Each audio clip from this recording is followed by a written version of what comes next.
Bonjour tout le monde, salam alaikum. Alors, je vais continuer la correction de l'exercice qu'on vient de voir précédemment.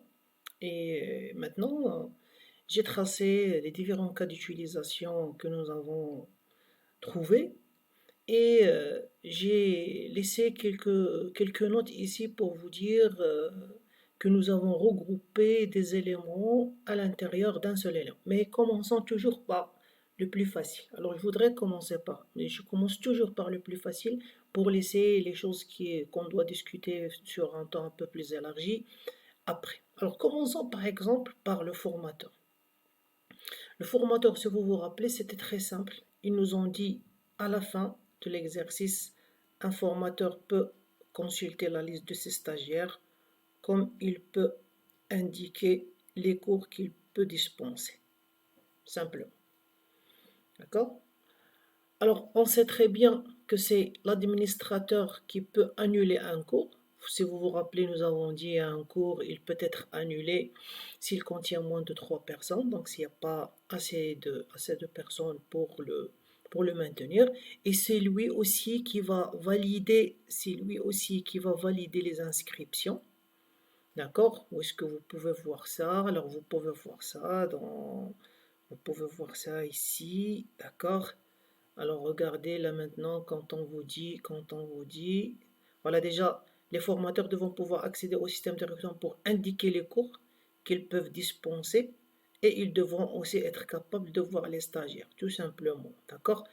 Alors là, ici, voilà, exactement ici, quand la procédure d'inscription est terminée pour un stagiaire, ça veut dire on doit être sûr que la procédure est terminée, c'est l'admin qui va valider. Il va transmettre les informations au système de facturation. D'accord? Ce qui veut dire que ici, d'accord? Ça veut dire que ici, celui-là, c'est lui qui valide. Et qu'est-ce qu'il va faire? Bah, il va jouer un rôle ici. Il va transmettre les infos. Mais il va transmettre les infos à qui? Bah, il va transmettre les infos au système de facturation. D'accord? Donc, faites très attention. Il est primaire, pardon, il est principal, et l'autre, il est secondaire. Et bien sûr, non, c'est le système de facturation qui va facturer. Il ne faut pas oublier que le stagiaire va jouer ici un rôle, d'accord? Parce que c'est lui qu'on va facturer. D'accord? N'oubliez pas ça. Maintenant, revenons au stagiaire. Donc, le stagiaire, nous avons parlé de demander catalogue de filière, choisir filière, demander catalogue de cours, choisir cours. D'accord? Donc, normalement, c'est s'inscrire dans un cours. À chaque fois que vous voulez vous inscrire dans un cours, vous devez regarder les opérations élémentaires. Alors, vous ne pouvez pas faire demander cours filière, dire au cas d'utilisation, tout simplement parce que c'est une seule opération. Dans un cas d'utilisation, vous devez avoir une succession d'opérations élémentaires qui finissent par un résultat. Donc, modifier emploi du temps. Modifier emploi du temps, c'est tout simplement, quand je choisis un nouveau cours, donc je modifie l'emploi du temps. Quand je résilie un cours, aussi je vais modifier l'emploi du temps.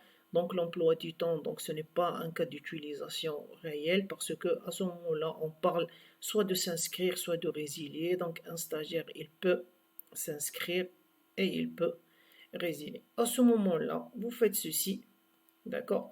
À ce moment-là, vous supprimez tout ça de là. Voilà, vous supprimez tout ça d'ici. Et comme je vous dis toujours, si vous considérez que mon tableau c'est un rectangle, d'accord, vous rajoutez ici une petite schématisation comme celle-ci. Et vous faites ici diagramme use case, gestion des inscriptions. Et là, vous faites gestion inscription. D'accord? Donc, je voudrais attirer votre attention sur un autre point très important. Je fais exprès de tracer mes diagrammes sur une feuille.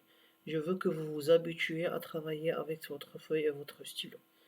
Après, après un certain nombre de vidéos que vous devez visualiser, j'essaierai de vous faire des démonstrations pour utiliser un logiciel de dessin des modèles diagrammes UML, mais pas pour l'instant.